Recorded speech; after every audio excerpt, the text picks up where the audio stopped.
Mari kita berdoa. Terima kasih Bapa, terima kasih Tuhan Yesus, terima kasih Roh Kudus. Kami telah bersekutu dengan tubuh dan darah-Mu Yesus. Sebentar kami akan mendengarkan sebagian daripada kebenaran firman-Mu ya Bapa. Sebelum itu segala puji, hormat, syukur kami naikkan kepadamu Bapa, kepadamu Tuhan Yesus dan kepadamu Roh Kudus, karena Engkaulah Allah Tritunggal kami yang Esa.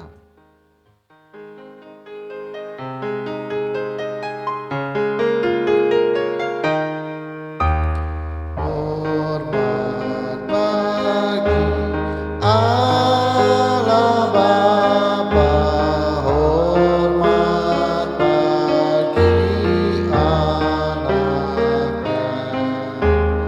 hormat bagi Roh menghibur ketiganya yang Esa. Haleluya, haleluya, ketiganya yang Esa. Haleluya, haleluya, ketiganya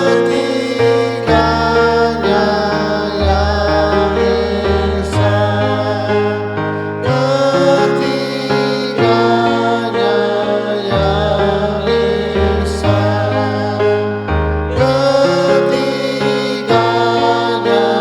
yang Esa.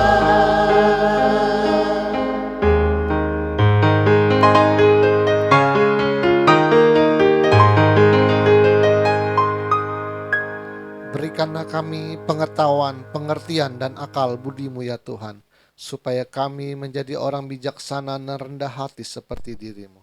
Urapi hamba-Mu pada saatnya Bapa, Kau menjamal ya bibir hamba-Mu Roh Kudus, supaya apa yang hamba perkatakan menjadi kebenaran-Mu yang sempurna di akhir zaman ini Tuhan. Sembunyikan hamba-Mu di balik salib-Mu, biarlah Engkau semakin besar dan hamba-Mu semakin kecil. Persiapkan hati kami, bagian tanah yang subur di dalam hati kami, supaya firman-Mu yang membentuk logos tulisan mati menjadi rema dalam kehidupan kami. Terima kasih Bapa, terima kasih Tuhan Yesus, terima kasih Roh Kudus. Di dalam nama Tuhan Yesus kami telah berdoa dan mengucap syukur. Haleluya, kita yang percaya katakan amin. Mari kita ucap salam kita, 1, 2, 3. Salutam en Christo en dunameon energemata. Salam dalam Kristus dalam kuasa mukjizatnya. Amin. Silakan duduk. Shalom semuanya. Langsung kita sambung lagi.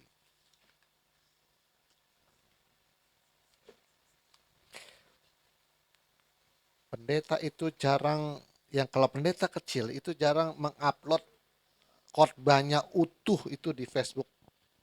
Jarang ketemunya. Atem kayaknya satu-satunya yang mengupload khotbah secara utuh itu di Facebook. Banyaknya orang bermain di YouTube utuhnya itu. Saya utuhnya di YouTube ada, Facebooknya utuhnya juga ada. Nah, saya juga bingung. Pendeta-pendeta kecil jarang mau mengupload khotbahnya. Jadi apa yang diajarkan di sana banyak orang nggak tahu, ya kan? Yang di Bangka juga berapa banyak yang mengupload khotbahnya? Ada nggak di Bangka? Kayaknya nggak ada, Pak. Ada nggak? Gereja yang di Bangka aja. Mau denominasi manapun, mau GBI, mau Betani, mau apa, Pantai Kosta, ada nggak yang diupload YouTube-nya atau di kayak? Saya belum ketemu sih yang di Bangka nih. Karena orang mau cari aman semuanya. Jadi kalau khotbahnya salah, nggak ada yang kritik. Kan nggak tahu, hanya untuk kalangan sendiri di ruangan ini. Tapi karena saya berpikir orang nggak mau dengar nggak apa-apa. Ya, saya berpikir ini visi terakhir. Saya mau buka habis-habisan, baik di Facebook, baik mau di YouTube. Yang mau denger nggak apa-apa, mau denger nggak apa-apa. Anda kalau Anda nggak setuju, Anda boleh kritik pun nggak apa-apa. Mau orang Armenian, mau orang Calvinis, mau orang HKBP, mau orang Lutheran, ya kan, mau Pantai Costa, yang ateis, yang ada gila-gilanya percaya Yahweh tapi tidak percaya Yesus juga ada juga itu. Jadi maunya Yahweh aja, ya biarin aja. Maunya yang liar-liar juga terserah. Mau kritik khotbah saya juga nggak masalah. Ya, yang penting menurut saya perilakunya benar. Karena kita menggunakan kebijaksanaan untuk memahami kebenaran firman Tuhan. Jadi mari nalar pikiran dipakai, hati nurani dipakai, dan pertimbangan dipakai. Jadi kita nggak terikat oleh doktrin. Setiap doktrin yang bertentangan dengan visi ATM kita udah nggak pakai lagi. Karena secara hati nurani nggak masuk akal. Secara nalar logika nggak masuk akal, kita tinggalkan. Kita tadi nggak terbawa arus. Oh ini aliran A, ini aliran B, kita nggak terbawa arus. Kita maunya prinsipnya pada berbudi luhur tinggi seperti Yesus. Percuma Anda banyak pengetahuan juga, tapi perilakunya nggak benar semua. Oke, agama tidak dapat menyelamatkan kita. Ada? Agama tidak menyelamatkan kita dari hukuman neraka. Karena agama adalah buatan manusia. Terlalu banyak aturan yang dibuat, jika tidak melakukannya akan mendapatkan sanksi. Tetapi Kristus yang adalah pencipta sendiri telah mempermudah jalan keselamatan dengan hanya percaya dan beriman kepadanya. Kristen bukanlah agama, tetapi karena ada Kristus di dalamnya yang menawarkan jalan kehidupan, keselamatan, sorga, dan hukumnya bernama kasih. Jika kita menjalankan kewajiban agama dapat selamat, kita akan memegahkan diri atau membanggakan diri di hadapan pencipta. Karena merupakan hasil usaha kita yang melakukan kewajiban agama dan kita bisa selamat. Jadi kalau kita bisa menjalankan agama dengan sempurna, kita nanti kalau selamat itu bisa berbangga diri. Pertanyaannya adalah, manusia mana dapat membanggakan diri di hadapan pencipta? Keselamatan adalah pemberian Tuhan, bukan usaha manusia. Roma 2:8-9, sebab karena kasih karunia kamu diselamatkan oleh iman, itu bukan hasil usahamu tetapi pemberian Allah. Itu bukan hasil pekerjaanmu, jangan ada orang yang memegahkan diri. Roma 4:25, sebab jikalau Abraham dibenarkan karena perbuatannya, maka ia beroleh untuk dasar untuk bermegah, tetapi tidak di hadapan Tuhan. Sebab apakah dikatakan nas kitab suci? Lalu percayalah Abraham kepada Tuhan dan Tuhan memperhitung hal itu kepada sebagai kebenaran. Jadi imannya yang diperhitungkan sebagai kebenaran. Kalau ada orang yang bekerja, upahnya tidak diperhitungkan sebagai hadiah, tetapi sebagai haknya.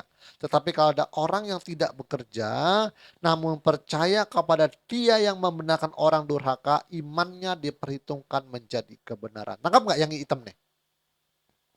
Dia bilang kalau ada orang kerja, upahnya itu bukan hadiah, tapi memang udah haknya. Kan saya kerja, upah dapat gaji dong, haknya.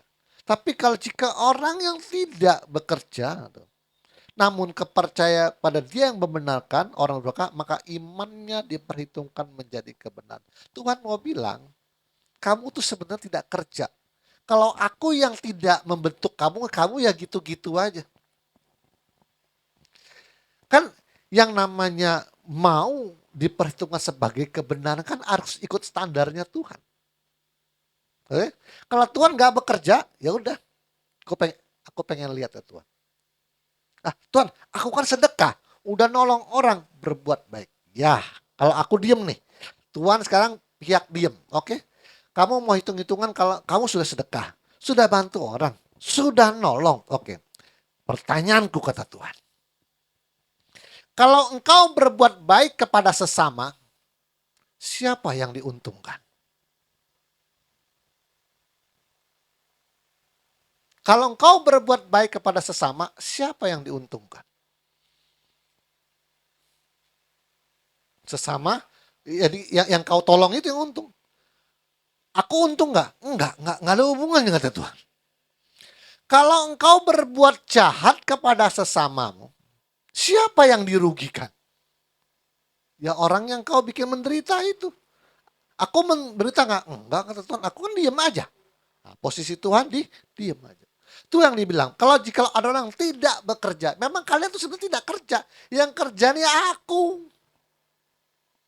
Aku yang mengerjakannya. supaya engkau sesuai dengan standar aku.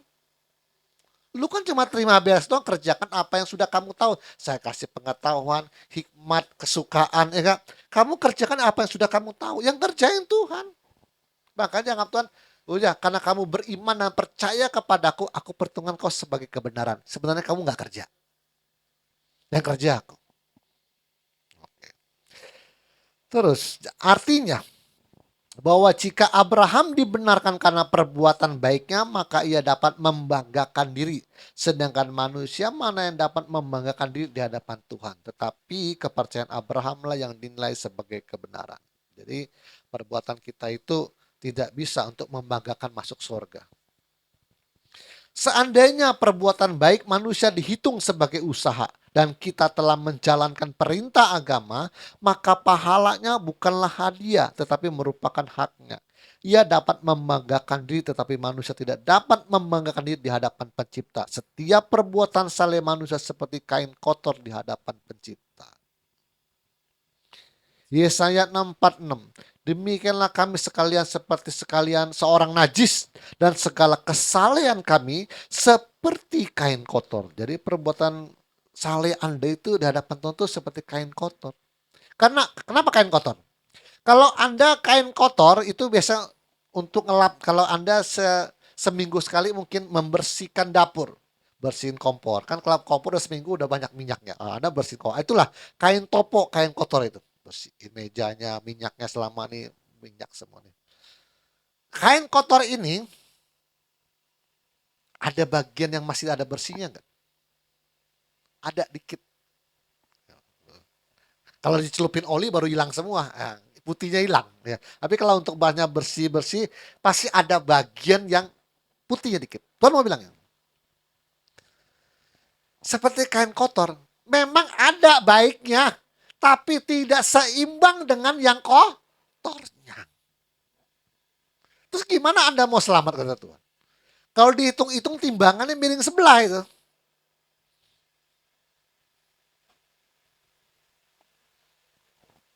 Kalau mau fair kata Tuhan, timbangannya miring sebelah itu. Karena memang ada bersih bagian yang sedikit namanya kain kotor. Ada bagian masih tapi jumlahnya nggak seimbang dengan keseluruhan. Nah, kita sudah untung Tuhan itu kembali ke kebaikan dan kasih karunia Tuhan. Setiap engkau berbuat baik kepada sesama, engkau telah menghutangi Tuhan dan Tuhan akan memberikan bunga yang besar. Ada kata bunga yang besar. Itu tuh kebaikan Tuhan loh. Anda berbuat, orang yang gak percaya Yesus, Anda berbuat baik, dibungahin Tuhan dengan bunga yang besar. Itu kebaikan Tuhan gak? Kalau nggak pakai bunga, udah 100 ya 100, nggak usah tambah 50 lah, nggak usah pakai bunga. Coba pengen lihat perbandingan dengan kain kotor tuh kira-kira bisa selamat atau enggak? Main fair Tuhan nggak usah pakai bunga. Itu udah dibantu dengan bunga. Barang siapa berbuat baik kepada sesamanya telah mempiutangi Tuhan dan Tuhan akan memberikan bunga yang besar. Ada kata bunga yang besar. Masih dikasih bunga loh. Kalau pakai bunga kur nggak kebayar itu. Bunga leasing baru kebayar. Agak besar ya enggak? Oke, Pengkhotbah 7:20. Sesungguhnya di bumi itu tidak ada orang yang saleh, yang berbuat baik dan tak pernah berbuat dosa. Tuh. Kenapa disebut tidak ada yang baik? Karena standar kebaikan itu adalah standarnya Tuhan. Selama ini kita punya konsep adalah masa sih nggak ada orang baik? Saya udah nolong dia baik. Itu nggak standarnya Tuhan. Sekarang standar Tuhan gimana? Standarnya Tuhan waktu engkau nolong baik, dia balas kamu jahat, kamu bisa sanggup nggak baik lagi? Itu standarnya Tuhan. Balaslah kejahatan dengan apa, itu standarnya Tuhan. Standarnya Tuhan adalah engkau bersih tegang dan jadi musuh sekarang. Gara-gara apa atau karena perbatasan tanah. Engkau jadi musuh sekarang kata Tuhan. Alkitab standarnya Tuhan, kasihilah musuhmu, itu standar Tuhan. Kalau kau cuma baik kepada orang yang baik kepadamu, apakah upahmu? Nggak ada jasanya. Orang yang nggak kenal Tuhan pun kata Tuhan berbuat yang sama. Bahkan mereka ingin mendapatkan lebih dari apa yang mereka perbuat. Maksudnya gini, kalau engkau minjemkan 100, dia mau pulangin 125. dapat bunga 25, itu orang dunia kalau bisa balik dapat sama bunga-bunganya. Tuhan itu standar saya enggak? Enggak. Standar Tuhan itu walaupun orang berbuat baik setitik air, balaslah dengan air yang berlimpah-limpah. Sanggup nggak kata Tuhan? Di mana kata Tuhan aku temukan itu? Standar Tuhan itu walaupun setitik air, balasnya harus dengan berlimpah-limpah. Artinya gini, Tuhan tidak pernah melupakan jasa seseorang walaupun sekecil apapun. Kan dia hitung setitik air. Kalau ada manusia yang pernah berbuat saleh dan berbuat baik sama Tuhan dan nolong Tuhan walaupun setitik air, Tuhan akan balasnya berlimpah-limpah. Loh, caranya gimana Pak? Apakah manusia pernah berbuat baik kepada Tuhan? Pernah. Ada satu orang yang pernah berbuat baik kepada Tuhan walaupun dia nggak sengaja. Mungkin dia nolong Tuhannya sambil ngomel-ngomel dan ngedumel-dumel dia. Siapa dia? Simon dari Kirene. Dia sebenarnya sedang pulang kampung itu. Sebenarnya dia tuh sedang pulang kampung. Mau peringatan apa tuh? Menjelang Paskah ya. Mau pulang kampung itu dia. Pas di tengah jalan kan ada rame-rame orang. Dia lihat apa itu? Wih, itu siapa tuh mukanya udah berdarah-darah suruh pikul salib. Dia maju ke depan, lagi sial Pak, suwe. Kamu sih, bantu dia pikul salib. Kan sebenarnya nggak sengaja dia juga, ya ampun, aku nih pulang jauh-jauh. Pulang kampung pengen, pas pulang ada rame-rame tuh apa? Saya maju sedikit, dipaksa sama serdadu mikul salib. Karena ayat kata, lalu prajurit Romawi memaksa dia memikul salib Yesus. Ada kan dipaksa. Aduh, pulang kampung capek disuruh pikul salib. Sebenarnya nolongnya juga ngedumel dia. Tapi minimal walaupun ngedumel, dia sudah pernah nolong Tuhan loh. Satu orang itu. Tuhan pernah lupa nggak? Nggak lupa. Makanya banyak orang nggak ngerti kemana ceritanya Simon dari Kirene. Wah itu orang yang diberkati, dia bertobat pulang itu. Dia kasih tahu anak-anak istrinya. Makanya anaknya yang bernama Rufus itu diselamatkan oleh Tuhan menjadi hambanya. Anda boleh baca. Itu kalau nggak bisa selamat tuh satu keluarga. Sampai anak, dari mana anaknya bisa bertobat? Ya karena bapaknya pas habis mikul salib selesai semua, dia kasih tahu, bapak baru nolong Yesus tadi. Mikul salib nggak sengaja. Dia beritakan kebenaran itu kepada anak istrinya. Makanya satu anaknya bernama Rufus itu sampai Paulus berkata, yang dimana Rufus yang ibunya aku anggap seperti ibuku sendiri. Diselamatkan keluarga itu. Satu titik nggak sengaja nolong Tuhan mikul salib. Balasnya berlimpah-limpah. Itu karakter Tuhan. Nah, Anda mau standar itu harusnya. Ini nolongnya dikit, jasanya besar. Rata-rata manusia nolongnya dikit, tapi jasanya besar. Coba perhatian, bener gak nih? Tolonglah, aku dulu nolong kah? Aduh, nolongnya cuma sedikit, tapi jasanya terlalu besar. Itu sifat manusia, itu gak standar, itu gak bisa. Gak bisa dipakai oleh Tuhan. Oke. Terus sekarang. Tetapi jika kita sulit bahkan tidak mampu berbuat baik namun percaya kepada pencipta yang membenarkan orang durhaka, maka imannya diperhitungkan sebagai kebenaran dan pahalanya dinilai sebagai hadiah dari Tuhan. Galatia 2:16. Kamu tahu bahwa tidak seorang pun yang dibenarkan oleh karena melakukan hukum Taurat, tetapi hanya oleh karena iman dalam Kristus Yesus. Sebab itu kami pun percaya kepada Kristus Yesus supaya kami dibenarkan oleh karena iman dalam Kristus dan bukan oleh karena melakukan hukum Taurat. Sebab tidak seorang pun yang dibenarkan oleh karena melakukan hukum Taurat. Artinya, hukum Taurat berisi mengenai peraturan dan berkewajiban seperti sebuah agama. Kita tidak dapat dibenarkan karena kita tekun dan rajin menjalankan kewajiban agama kita. Tetapi karena kita percaya kepada Sang Pencipta yang memberikan pahala sebagai hadiah kepada kita karena kita percaya kepada Kristus. Perintahnya benar. Hukum Taurat itu perintahnya benar. Perintah itu suci katanya. Perintah itu benar. Perintah itu kudus. Perintahnya benar. Tapi biasanya di dalam prakteknya benar atau enggak? Ayo, perintah dalam hukum Taurat itu benar. Menurut Anda, biasanya prakteknya benar atau enggak? Dalam hal apa? Nih, dijalankan, dia kan menjalankan Taurat. Kok nggak benar sih? Begini nih, kita menjalankan Taurat harus mempersembahkan kurban domba tanpa cacat celah berumur setahun, tiap tahun setahun kepada imam. Benar? Dijalankan nggak? Jalankan. Tidak ada orang Yahudi yang tidak jalankan waktu itu. Cuma prakteknya nih. Prakteknya. Nih kukunya cacat nih, nggak bisa dipersembahkan oleh Tuhan. Gimana Pak Rabi? Nggak bisa cacat, ini cacat ini.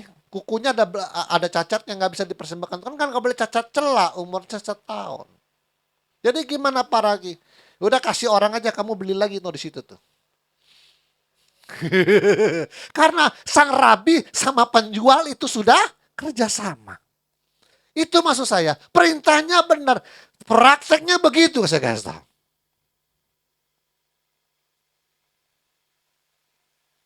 Anda bertahu kan? Perintahnya benar, prakteknya begitu. Cek lagi. Ini matanya jereng nih, juling nih, ini domba. Nggak bisa. Gimana? Udah kasih orang aja, beli sono. Tuh, itu udah domba pilihan, udah pasti benar. Itu sudah bagi hasil sama rabinya. Datang lagi, Pak Rabi, saya ini jauh, kalau saya ini kan dari Ethiopia, pulang mau mempersembahkan korban tahun ini. Tapi kalau bawa domba dari Ethiopia kan kejauhan Pak Rabi. Terus gimana? Saya bawa duit cash. Duit apa? Waduh, duit Ethiopia nggak laku di sini. Kamu tukar dulu dengan manajer sebelah. Udah nangkau saya?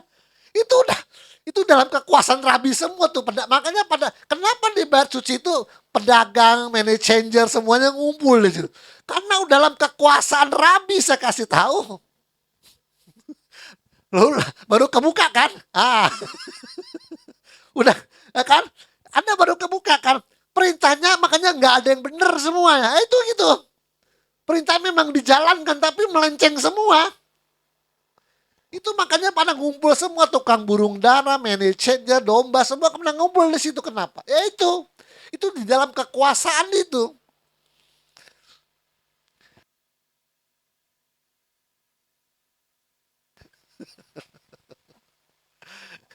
Itu harus ikut Rabi. Kalau enggak, lo nggak setor, nggak boleh dagang di sini, dagang di luar Bait Suci. Kalau nggak ikut peraturan Rabi, jualan di luar. Kalau di sini harus kerjasama sama rabi-rabi. Nanti bisa diatur pokoknya. Makanya pedagang pada senang semua pedagang di Bait Suci. Ya itu. Setoran Pak. Ya kan? Makanya aduh. Dikasih hukum Tuhan juga percuma. Memang mereka menjalani. Tapi melenceng semua. Niatnya cuma satu apa? Fulus. Zaman sekarang juga gereja kan sama. Saya ngomong fair-fair aja, makanya aduh saya nggak ngomongin duit sih. Saya tidak anti duit, saya mau bersahabat dengan duit. Tapi saya juga nggak mau anti duit ya. Pak, udah kaya Pak, duit nggak dibawa mati Pak. Duit Pak, itu titipan dari Tuhan Pak. Pak, duit itu tidak bisa membawa kebahagiaan Pak. Saya hanya bilang kalau duit tidak bisa membawa kebahagiaan, yang punya duit aja tidak bahagia, apalagi lu yang miskin tidak punya duit. Jadi kan saya bilang sama duit tidak boleh sombong-sombong, tapi bersahabat dengan uang. Tapi sampai gelap mata karena uang itu bahaya juga. Pesan Tuhan adalah Kisah 16:31. Belum ya? Sorry, belum baca. Perbuatan baik manusia tidak ada manfaatnya bagi yang maha kuasa. Perbuatan saleh manusia tidak ada untungnya bagi Yang Maha Kuasa. Manusia berbuat baik menguntungkan manusia lainnya. Manusia berbuat jahat merugikan manusia lainnya. Ayub 22:3. Apakah ada manfaatnya bagi Yang Maha Kuasa kalau engkau benar? Atau keuntungannya kalau engkau hidup saleh? Tuh, nggak ada hubungannya dengan Tuhan. Ini benar-benar luar biasa, kita nih memang ada pembatas perenungan antara Tuhan dan manusia. Maka itu Tuhan bilang, jangan sombong-sombong di hadapan saya. Tidak boleh ada yang memegahkan di hadapanku. Karena lu berbuat baik gak ada hubungannya sama saya. Semua karena aku. Tuhan itu sedang menunjukkan kemuliaan dan keagungannya di akhir zaman melalui gereja ATM. Makanya orang suka komplain. Karena Tuhan itu adil. Kenapa masih ada penderitaan di bumi? Karena Tuhan adil. Kenapa ada orang yang dari lahir nggak pernah menderita karena bapaknya kaya, 7 turunan dia kaya. Ini lahir, udah miskin, 7 turunan dia miskin. Katanya Tuhan itu maha kasih. Kan dia pertanyaan kan begitu. Bagi Tuhan, Tuhan bertanya, Tuhan bilang, bagiku ada nggak kewajiban untuk nolong manusia? Nggak ada kewajiban. Saya kasih tahu ya, tegas nih. Tuhan tidak punya kewajiban untuk nolong manusia. Atau dipaksa-paksa nolong manusia. Atau dituntut-tuntut untuk nolong manusia. Tuhan kan adil. Tolong dong. Woi, Tuhan adil. Tuhan tidak bisa dituntut, dipaksa-paksa untuk nolong manusia.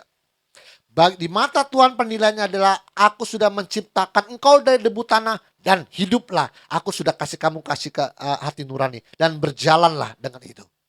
Tuhan tidak punya kewajiban untuk nolong manusia. Tegas nih. Tuhan tidak punya kewajiban untuk nolong manusia. Dan atas dasar apa? Pertanyaannya adalah, atas dasar apa Tuhan mau nolong manusia? Kan katanya penuh cinta kasih. Ya, tapi dasarnya apa? Kalau kita kadang-kadang mau nolong seseorang, itu karena apa? Karena dia dulu pernah nolong kita. Pertanyaan adalah, siapa yang pernah berbuat baik pada Tuhan? Atas dasar apa? Kan ngomongnya Tuhan loh, kalian gak ada yang berhubungan dengan saya. Saya sudah kasih hati nurani, kasih napas, tubuh yang sehat, itu sudah kebaikanku, sudah berlimpah-limpah. Sisanya atur aja hidupmu. Dan tidak punya kewajiban aku nolong engkau. Terus kalau kecelakaan, jatuh pesawat, Tuhan gak menolong. Ya memang itu sudah secara alami. Kalau mesinnya bongkok, ya jatuh pesawatnya. Kalau naik kapal laut, gelombang besar terus tenggelam kapalnya, itu memang sudah hukum alam. Kan Tuhan kan nggak ada Tuhan bilang, gue tenggelam ini. Kan nggak begitu, Tuhan juga nggak begitu, ya kan? Ya memang ombaknya lagi besar.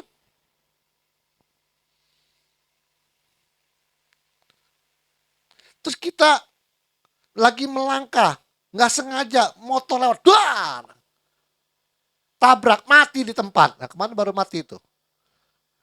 Anak udah dengar tuh? Nah, mati pas dia keluar tuh. Keluar ya, dari toko aki keluar dia. Itu kan alami. Ya pas aja waktunya, pas kau keluar, truk dari atas, dar, mati di tempat. Kan aku nggak sengaja, ayo mati. Makan nggak juga, aku nonton doang.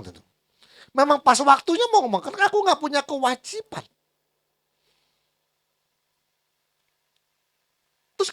Terus ngapain Tuhan mau menyelamatkan manusia supaya masuk surga?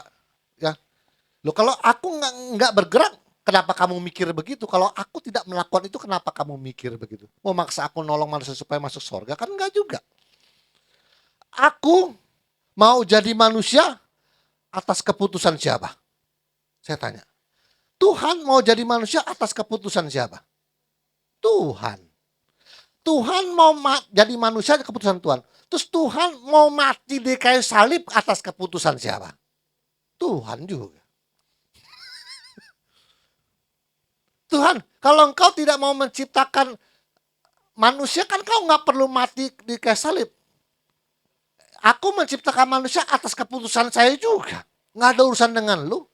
Dan saya mau mati di kayu salib juga, kan saya juga nggak pernah bertanya dengan engkau. Lihat, kalau tarik dari awalnya, manusia tuh nggak ada ikut campur sama sekali. Aku yang mau jadi manusia, aku yang mau ciptakan manusia, aku yang mau bikin dia banyak, beranak cucu, aku juga yang turun ke manusia, mati dari salib, itu juga suka-sukanya saya. Kan aku juga nggak pernah minta, gimana pendapatmu, gimana? Kan nggak pernah juga, kata Tuhan. Kan suka-sukanya saya. Mau percaya syukur, nggak percaya monggo, kata Tuhan loh. Kok Anda tuh sebagai terdakwa mau nuntut Tuhan? Kan nggak bisa, saya bilang. Prinsipnya Tuhan tidak punya kewajiban nolong hidup manusia. Yang mau mati kecelakaan, yang mati tenggelam, yang jatuh dari pesawat, yang mati kena perang, tidak punya kewajiban. Tapi setelah Tuhan dengan inisiatifnya sendiri mau nolong manusia mati di kesalib, maka dia sudah bilang, kalau saya mati di kesalib dan orang itu percaya, maka kasih karuniaku penuh sama dia. Dengan syarat, jikalau engkau menuruti segala perintahku, kau tidak akan mati selama-lamanya. Ada syaratnya. Percaya mah gampang aja, tapi hidup lu sontoloyo percuma juga. Enggak. Kan mau menyatu semuanya dari dia, oleh dia, kepada dia, dan bagi dia kemuliaan selama-lamanya. Gak ada urusan dengan Anda. Jadi Anda gak usah nuntut Tuhan. Katanya Tuhan baik. Ya kan kata lu. Saya juga gak pernah ngomong.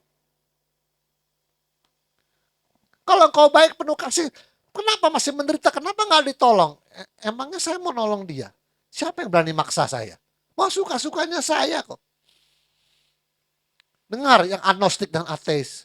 Saya tegaskan, Tuhan tidak punya kewajiban untuk nolong manusia. Menurut Tuhan, saya sudah ciptain kamu, kasih hati nurani, kasih badan yang sehat, pikiran dan logika, kebijaksanaan, semuanya, napas, semua saya sudah kasih. Hiduplah dengan itu. Dan tidak ada kewajiban dengan Tuhan lagi. Jangan nuntut ke sini, udah segitu kau jalan. Silakan. Ini Tuhan ini memang dia bilang apa? Bagaimana Tuhan? Aku memperkenalkan engkau kepada Israel. Bahwa engkaulah yang mengutus aku, kata Musa. Katakan kepada umatku, aku adalah aku. Gak ada. Aku adalah aku yang mengutus aku kepadamu. Aku semua. Gak ada urusan dengan manusia. Pesan Tuhan adalah hari ini Kisah 16:31. Jawab mereka, percayalah tuh kepada Tuhan Yesus Kristus dan engkau akan selamat, engkau dan isi rumahmu. Sudah percaya. Saya sudah lakukan, saya sudah membuka pintu anugerah bagi Tuhan. Dan saya punya niat untuk tolong manusia, kata Tuhan. Tapi syaratnya nih, percaya. Percayalah engkau kepada Tuhan Yesus, engkau dan seisi rumahmu. Kalau tidak mau mati, taati segala perintahku. Selesai kok. Sebenarnya gampang, syaratnya cuma dua. Percaya dan taati. Tapi yang umum sekarang, percaya saja, percaya saja. Iman itu. Afirmasi iman. Saya berjanji akan beriman. Mana ketaatannya? Nah, saya cerita. Anak saya ini belakang-belakang ini lagi banyak komplain deh. Jadi nggak ada sebagai terbuka juga. Dia mungkin menurut saya dia mulai terbuka juga. Bapaknya suka khotbah cerita tentang ATM itu adalah satu-satunya yang dipanggil Pak D di Facebook yang selalu nggak disukai oleh orang Kristen sendiri. Karena apa? Karena saya selalu mengkritik kekristenan. Orang Kristen yang menyerang kekristenan.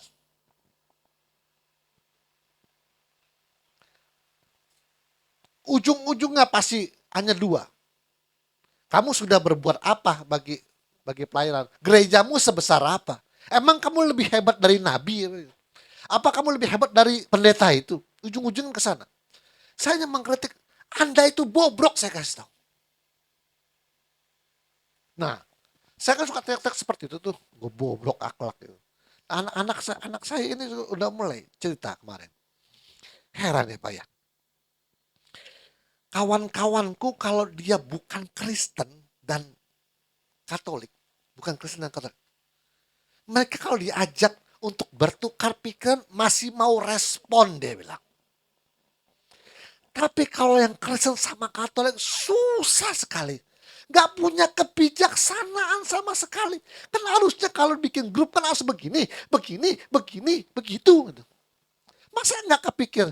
Papa bilang, ya memang gak kepikir karena mereka makhluk semua. Kalau papa ajarin, kalau papa orangnya ngomong gampang sabodo teing, bodoh amat. Lu gak sanggup lakukan, biarin aja.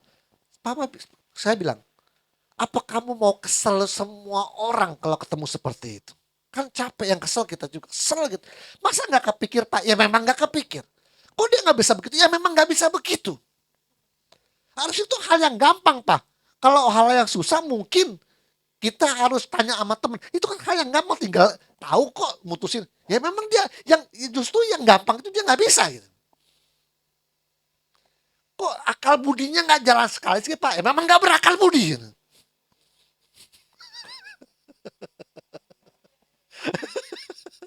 Saya langsung bilang, ya memang gak berakal budi.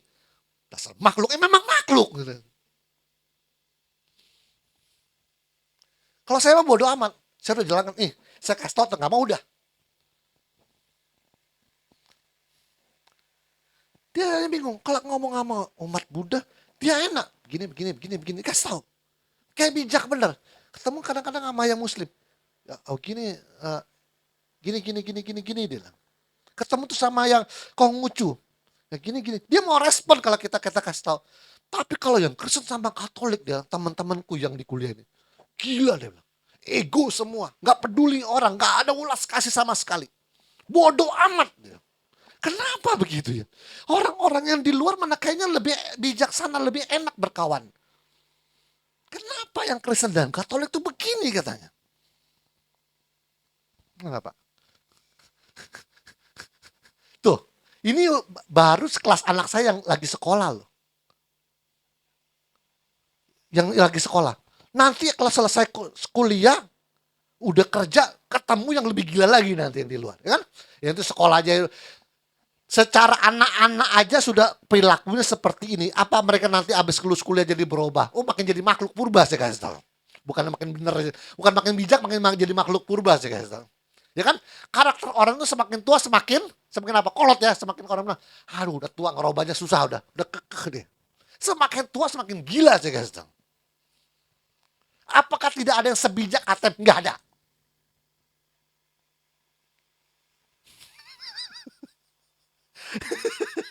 Ayo. Saya bilang, makhluk purba. Ya, memang makhluk purba. Kok nggak ada yang berakal budi? Memang nggak ada yang berakal budi. Kok nggak ditemukan seperti Atep yang begini-begini? Nggak ada. Mau kesel semua orang. Ya capek kita. Makanya saya banyak kalau orang nggak benar, bodo amat. Sekarang kayak ego saya. Enggak, sebenarnya enggak. Bodo amat, capek. Cuma dibilangin juga. Cuma bodo amat. Atur aja hidup kalian.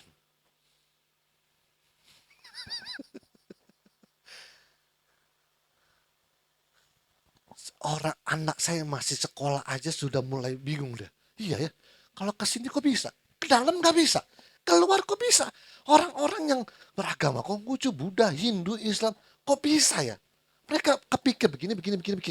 Tapi waktu balik saya ke Kristen dan Katolik, kok nggak bisa deh. Bisa gila deh bilang. Oke, perenungan minggu ini. Kita pulang. Alasan manusia menderita adalah karena mengejar hal yang salah. Sejatinya hidup adalah proses pembinaan diri. Yang dibina adalah hati. Yang ditempah adalah karakter. Yang diseberangkan adalah diri sendiri. Tak perlu terikat pada untung dan rugi di masa lalu. Tak perlu terpaku pada benar atau salahnya orang lain.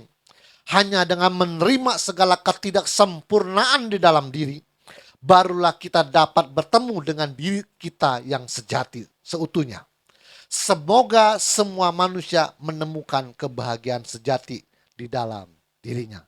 Tuhan Yesus memberkati dan mari kita berdoa. Terima kasih Bapa, terima kasih Tuhan Yesus, terima kasih Roh Kudus, hamba-Mu telah selesai ya Tuhan. Berikan kami tubuh yang sehat Tuhan, supaya kami dapat bekerja mencari nafkah kami. Berikan kami tubuh yang sehat Tuhan, maka kami banyak hal yang kami kerjakan di dalam dunia ini Tuhan. Terima kasih atas semuanya Tuhan, Engkau memelihara kehidupan kami dalam hekal ekonomi Tuhan. Kami bersyukur atas pemeliharaan-Mu dalam kehidupan kami sampai hari ini, tidak ada kecelakaan apapun Tuhan. Tidak ada cacat celah dalam tubuh kami, sehat sempurna ya Tuhan. Itu semua karena anugerah-Mu ya Bapa. Terima kasih Bapa, terima kasih Tuhan Yesus, terima kasih Roh Kudus. Di dalam nama Tuhan Yesus kami telah berdoa dan mengucap syukur. Haleluya, kita yang percaya katakan amin. Tuhan Yesus memberkati. كما يشتاق الليل للمياه هكذا نفسي تشتاق